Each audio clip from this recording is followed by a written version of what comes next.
Hello বন্ধুরা, ডলি কিচেনে আপনাদের স্বাগত। আজকে আমি একটা নতুন রেসিপি নিয়ে এসেছি, গাজরের হালুয়া। খুব তাড়াতাড়ি করে ফেলার মতন। এই যে তার জন্য গাজরগুলো ছালিয়ে কেটে ধুয়ে নিয়েছি গোল গোল করে। আর এদিকে প্রেসার কুকার বসিয়ে দিয়েছি, প্রেসার কুকারটা গরম হয়ে গেছে। এবারে এর মধ্যে 1 চামচ মতন ঘি এর মধ্যে দিয়ে দিচ্ছি।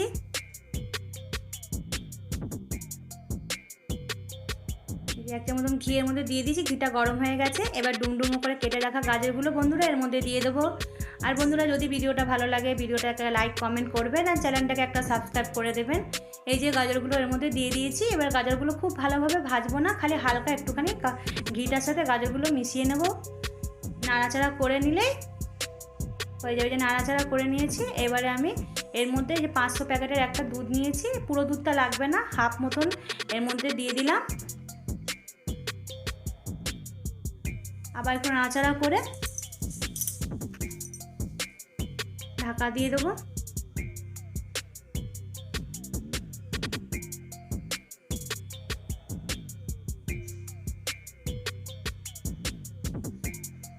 এই যে বন্ধুরা 5টা মতন সিটি দিয়েছি, দিয়ে এই যে গাজরগুলো পুরো সেদ্ধ হয়ে গেছে। এবার হাতার সাহায্যে গাজরগুলোকে সব ম্যাশ করে দেবো।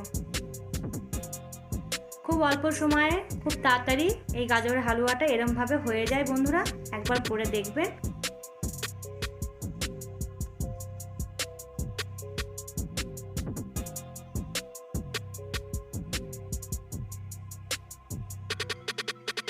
আবার একটুখানি সময় হতে দেবো। আর এই যে মধ্যে কাজু আর কিশমিশ এর মধ্যে দিয়ে দিলাম, যে আবার একটু নাড়াচাড়া করে কিছু সময়ের মতন আবার এটা হতে দেবো। দেখুন বন্ধুরা, কিছু সময় আবার যে রাখা ছিল দুধ, ওর থেকে আবার একটু মতন দুধের মধ্যে দিয়ে দেবো। দুধটা দিয়ে ভালো করে গাজরটা ম্যাশ করে দিয়েছি।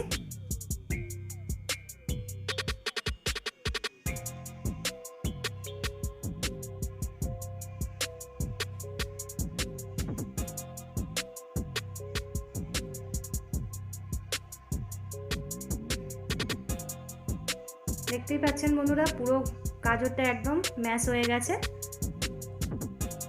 দুধের পরিমাণটা একটু বেশি দিয়েছি, যাতে খেতে রেসিপিটা আরেকটু বেশি ভালো হয়। এবার এর মধ্যে চিনি দিয়ে দেবো। চিনিটা দিয়ে আবার একটু নাড়াচাড়া করে নেব।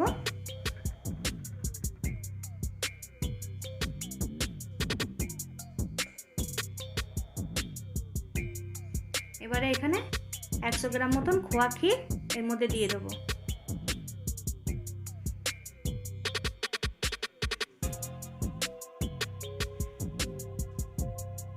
আবার ভালোভাবে মিশিয়ে নেব। আর এখানে এই যে ছোট এলাচ গুঁড়ো করে রেখেছিলাম, সেই এলাচের গুঁড়োটাও এর মধ্যে দিয়ে দিলাম। দিয়ে এবার দুটো উপকরণ দেওয়া হয়ে গেছে। এবার ভালো করে এগুলো একসাথে মিশিয়ে নেব।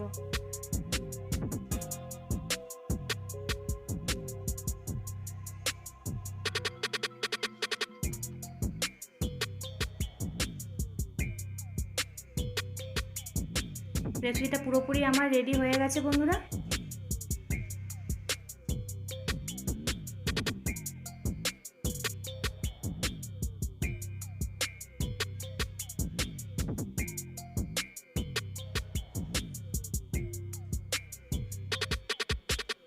এবার আমি এটা ঢেলে নেব।